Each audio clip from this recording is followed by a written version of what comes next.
Good morning, children. Today we are going to see the forces in liquids. Last class we have studied about friction. What is friction? Types of frictions, four types of friction. Then how to increase the friction, how to decrease the friction, what are all the advantages of friction and disadvantages of friction. These are all the things we have studied in the last class. I think you remember that. Then now we are going to study about the forces in liquid. The first one is buoyant force. Buoyant force means upward force. What is an upward force? If you put an small paper or a plastic bottle on a surface of water, it will start floating. Or else if you drop an iron needle coin, it is just sinking. Why some things, some objects are floating and some objects are sinking? This is due to an upward force. If the upward force is more than the weight of the object, then the object will start floating. If the upward force is less than the weight of the object, then the object will be sinks. Instead of confusing you, I can say if the object is less weight, the upward force acting on the object is more, so it starts floating. If the object weight is more, then the upward force acting on the object is less, so it cannot float, it will start sinking. Simply, the closed water bottle, plastic water bottle, if you immersed in a water using your hands till you are pressing the bottle inside the water, the bottle will be in the immersed in the water. As soon as you release your hands, the upward force acts on the bottle, it will comes up and starts floating on the surface. This is called as upward force. This upward force is called as buoyant force. So what is buoyant force? The upward force is called as buoyant force. What is buoyant force? The upward force is called as buoyant force. This phenomena is known as buoyancy. This force is not only exerted by liquids but also by the gases. What are all the properties you are applying it for an liquid will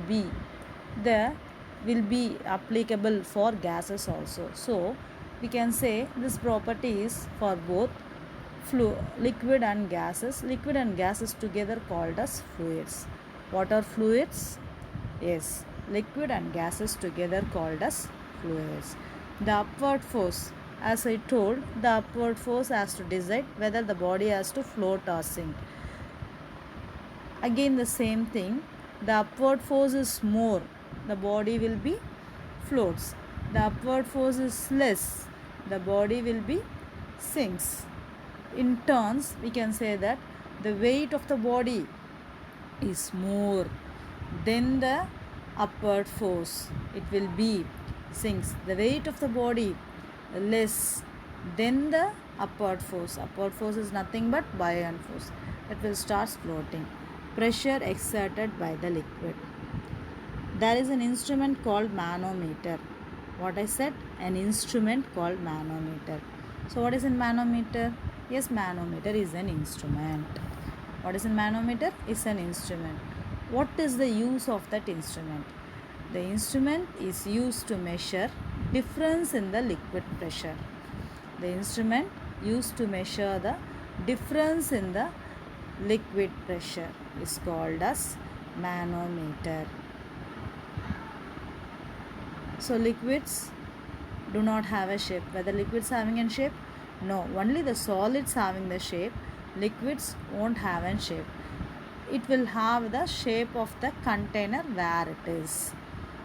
So a pressure, force applied on per unit area is called as thrust. We already studied the definition of thrust.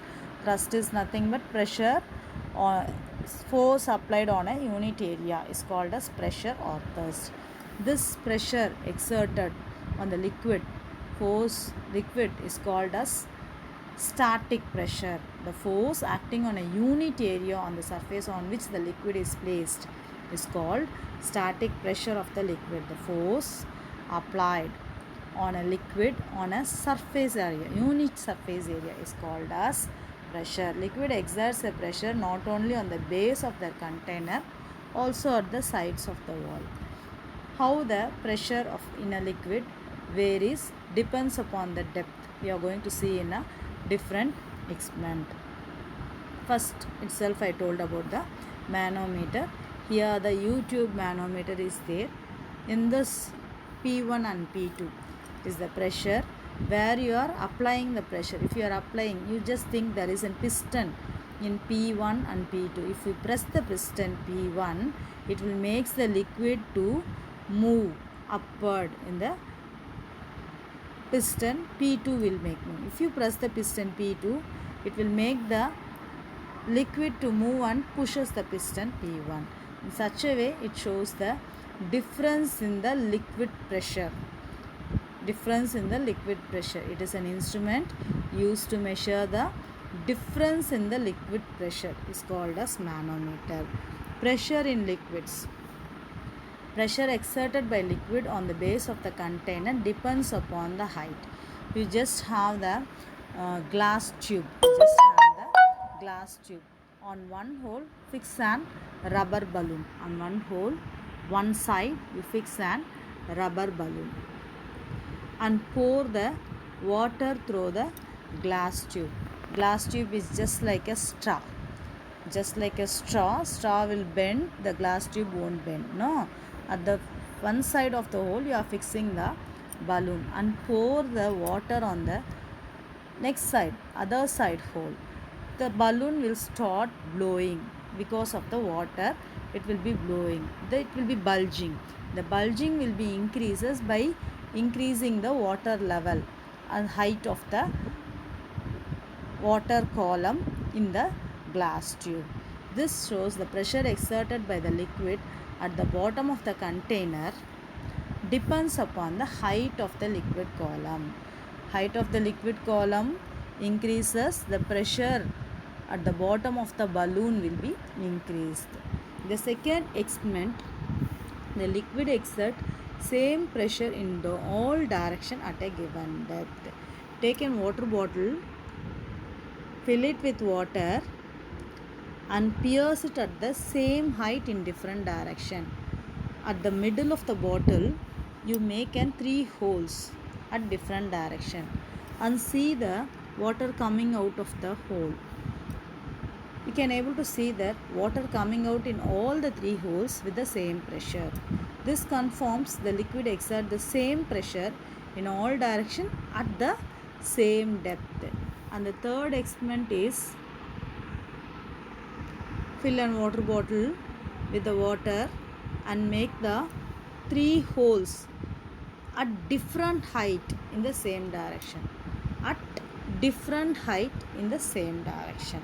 And you can able to see the water coming out from the top of the flask with certain angle, middle of the flask with a certain angle and the last with an heavier angle. So the pressure at the bottom is more. This shows the liquid pressure increases with the depth. The liquid pressure increases with the depth. These 3 are the pressure in liquids. This is the topic.